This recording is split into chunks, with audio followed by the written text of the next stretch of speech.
3 minutes de philosophie au temps du confinement. Aujourd'hui, Platon et le désir.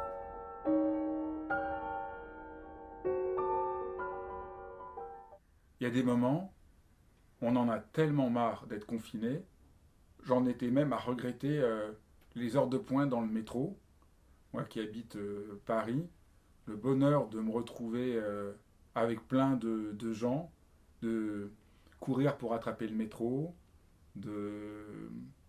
et je me dis mais c'est vraiment étrange. Et j'ai pensé à une phrase d'Emily Dickinson, qui était une poète extraordinaire qui a vécu au 19e siècle aux États-Unis et qui dit quelque chose qui rejoint toute la pensée de Platon sur le désir. On apprend l'eau par la soif. Et oui, j'ai pensé que c'était un peu la situation dans laquelle j'étais. Elle est géniale cette phrase parce que on n'apprend pas l'eau dans les livres, on n'apprend pas l'eau en réfléchissant, on apprend l'eau, on apprend ce qu'est l'eau en ayant soif. Et qu'est-ce qu'on apprend dans cette situation de confinement? En tout cas pour moi, ce que je me rends compte qui me manque le plus, c'est les rapports humains. C'est pouvoir prendre quelqu'un dans mes bras, c'est pouvoir serrer la main à quelqu'un, que j'ai toujours trouvé un acte d'une telle noblesse, reconnaître en l'autre qu'il est un être humain, faire la bise à un ami, une certaine forme d'insouciance dans les relations humaines. Platon, je l'évoquais pour expliquer la phrase d'Emily Dickinson, on apprend l'eau par la soif, parce que Platon, qui ouvre l'histoire de la philosophie, l'ouvre en nous racontant des mythes pour éclairer notre expérience, et un des mythes les plus célèbres, c'est le mythe du désir.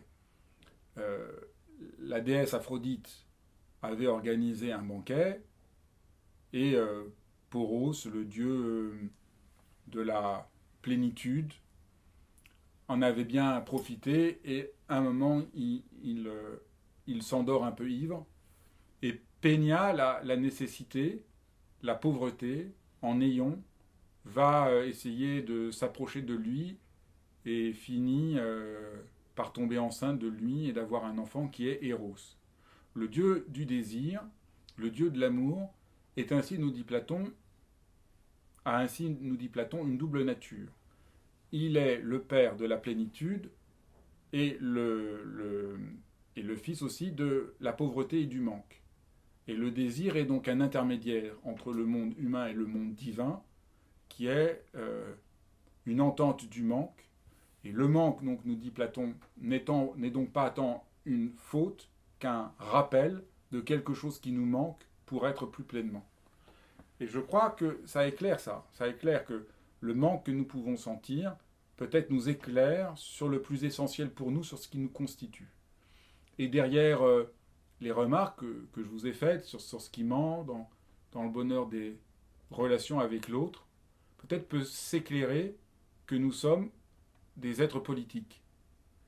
Euh, Aristote définissait l'homme comme un animal politique. Le terme n'est pas toujours très compréhensible aujourd'hui parce que politique, aujourd'hui, on a l'impression que c'est les partis politiques ou les engagements politiques, mais pour Aristote, politique, ça veut dire en commun. Ça veut dire qu'est-ce qui fait commun pour nous les hommes. Et qu'est-ce qui fait qu'on peut partager quelque chose les uns avec les autres. Qu'est-ce qui fait qu'il y a une communauté. On pourrait dire nous sommes des animaux qui ont besoin de communauté, qui inventons des communautés, qui inventons des relations. Et je crois que c'est important de repenser cela. C'est important dans un temps où l'on voit que c'est nié partout, que nous vivons un monde qui repose sur une haine de la dimension profondément politique, au sens d'Aristote, au sens de ce qui est commun. On réduit l'être humain à un atome isolé, un consommateur, une variable de tableau XL. On le dépossède à la fois de son humanité et de sa possibilité d'ouvrir un rapport réel avec les autres hommes. Et Au fond, ce qui nous fait souffrir et que peut-être nous voyons mieux, c'est à quel point le plus précieux, c'est la dimension de partage, la dimension de communauté, la dimension de relation, et qu'au fond, elle est atteinte depuis très longtemps par une société qui pense que le seul modèle, c'est le management généralisé. Le management peut avoir un sens dans un certain ordre, mais il y a un ordre où il y a quelque chose d'autre qui est important. Et ça devrait être ça, la politique. Même si c'est sans doute une des choses les plus mécomprises aujourd'hui. Voilà, c'était 3 minutes de philosophie au temps du confinement. Cette phrase d'Emily Dickinson, on apprend l'eau par la soif, je l'avais présentée dans le podcast que j'avais pour France Culture l'été dernier, 3 minutes de philosophie pour redevenir humain. J'en parlais dans une autre direction. Je l'ai repensé très différemment ces derniers jours.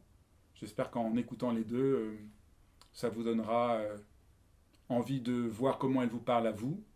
Et je vous dis à bientôt.